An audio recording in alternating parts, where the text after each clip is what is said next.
আসসালামু আলাইকুম ভিউয়ার্স, আপনারা দেখতে পাচ্ছেন যে আমাদের অনেক কষ্ট করে পোষা হাঁসগুলো অসুস্থ হয়ে পড়েছে। আমাদের এখানে প্রায় 270টি হাঁস ছিল। আজ সকাল থেকে একটা দুটো করতে করতে অনেকগুলো হাঁস অসুস্থ হয়ে পড়েছে। বাছাই করে ভালোগুলোকে আলাদা রাখা হচ্ছে। 2-1 ঘন্টার মধ্যে দেখা যাচ্ছে যে আবার ওখান থেকে 10 থেকে 15টি হাঁস অসুস্থ হয়ে পড়েছে। তো আপনারা দোয়া করবেন আমাদের জন্য। দেখুন হাঁসগুলো কত কষ্ট পাচ্ছে। পর্যাপ্ত ট্রিটমেন্ট নেওয়া হয়েছে, এরপরও এরা অসুস্থ হয়ে পড়েছে। আল্লাহ যদি না রাখতে চান তাহলে তো করার কিছুই নেই।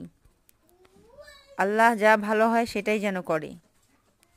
আর আপনারা আমাদের জন্য দোয়া করবেন, আল্লাহ যেন আমাদের ধৈর্য ধরা তৌফিক দান করেন। অনেক হাঁস মারা গিয়েছে, আপনারা সকলেই দোয়া করবেন।